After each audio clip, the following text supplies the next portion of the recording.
Bonjour et bienvenue sur Blocky. Alors, comme vous allez vous en rendre compte, j'ai amélioré mon système d'enregistrement sonore, donc on va avoir pas mal de précision au niveau du son désormais, enfin j'espère que ça va rendre pas mal.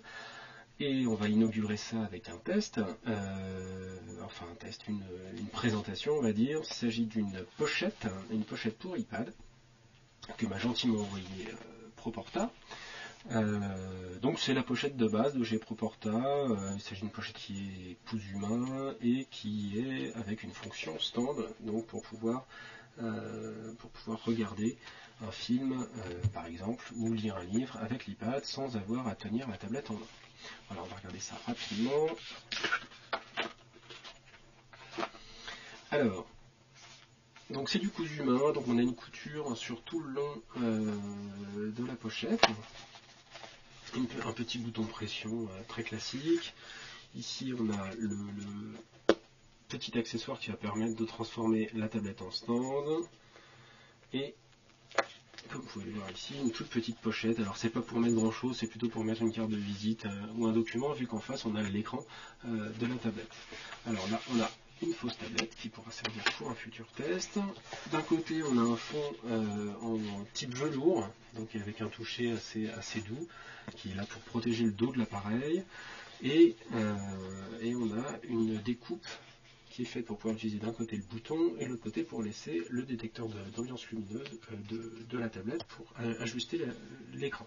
Des ouvertures tout autour, on va voir ça tout de suite en insérant la tablette. Hop, là, voilà. Donc des ouvertures tout autour pour pouvoir profiter un petit peu de toutes les fonctionnalités de l'engin, donc les ports casque, etc., port micro. Ici le bouton pour allumer et éteindre. Sur les côtés on a les boutons volume, etc. Enfin bon, bref, tout ce qu'il y a de plus standard. Et une ouverture pour l'enceinte intégrée de la tablette, donc pouvoir profiter du son sans difficulté. On a aussi ici l'ouverture du dock pour pouvoir brancher le câble. On peut évidemment plus le brancher dans un dock avec cette pochette, mais on peut toujours brancher le câble qui va bien. Alors, l'usage de base, c'est vraiment un usage tablette traditionnel, donc on protège, on touche plus trop les côtés de l'écran, on n'a vraiment que la surface tactile qui va être activée, donc ça c'est plutôt pas mal. On a 100% de l'affichage, alors même si ça gêne un peu toujours d'avoir une pochette autour avec une épaisseur, on s'habitue assez vite au côté ultra plat de l'engin. En tout cas, tout est parfaitement accessible, donc on peut vraiment utiliser ça sans difficulté et ça gêne absolument pas pour manipuler l'engin. Bon, la finition est bonne. Ici, c'est relativement renforcé avec une légère épaisseur, ce qui fait que ça va protéger l'écran en fait quand vous allez manipuler l'engin.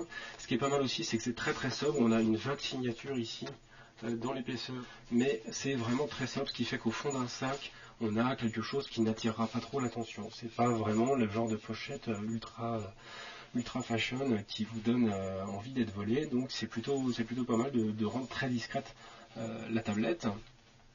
Et donc la dernière fonctionnalité, c'est la fonctionnalité stand. Donc c'est vraiment très très basique, c'est qu'on va se servir du même bouton de pression que pour fermer la tablette, pour accrocher le bouton de pression avec ce petit fil, et voilà, on a une tablette qui est en mode portrait, donc on va pouvoir l'utiliser pour, par exemple, on va lancer le monde.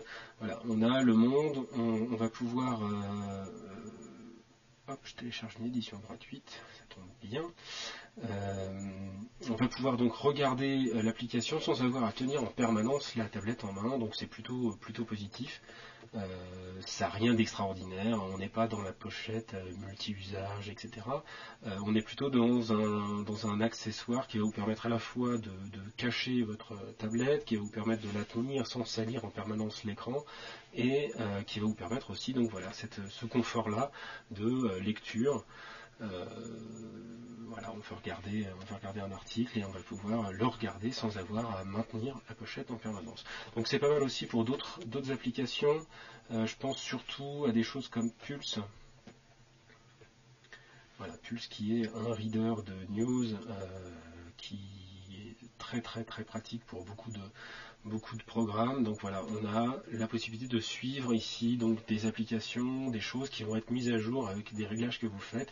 Voilà, ça vient de se mettre à jour et on va pouvoir, je sais pas, suivre suivre par exemple voilà, la Fashion Vista, donc on va regarder ce qui se passe dans la mode assez facilement et tout cela sera mis à jour avec des flux RSS, donc on peut regarder ça sur le coin d'un bureau et continuer à travailler, etc.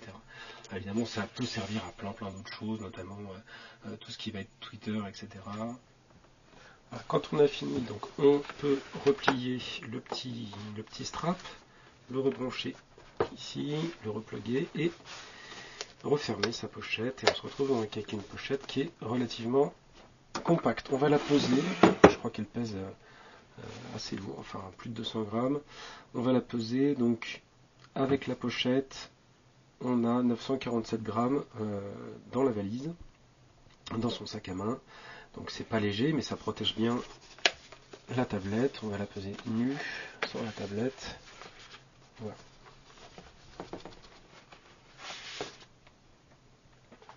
Voilà. Hop, la pochette toute seule pèse 249, donc presque 250 grammes. Ce qui n'est pas rien, mais encore une fois, elle est relativement bien protégée. Donc voilà, c'est une pochette Proporta. Je ne sais pas exactement combien ça coûte. Je regarderai, je vous dirai ça dans l'article assez court qu'il y aura avec cette présentation. C'est une solution, on va dire, entre l'entrée de gamme tout plastique, nylon, et le très haut de gamme en cuir avec plus de fonctionnalités. On va dire que c'est une solution alternative qui peut être pas mal à s'offrir ou à offrir. Voilà, à bientôt.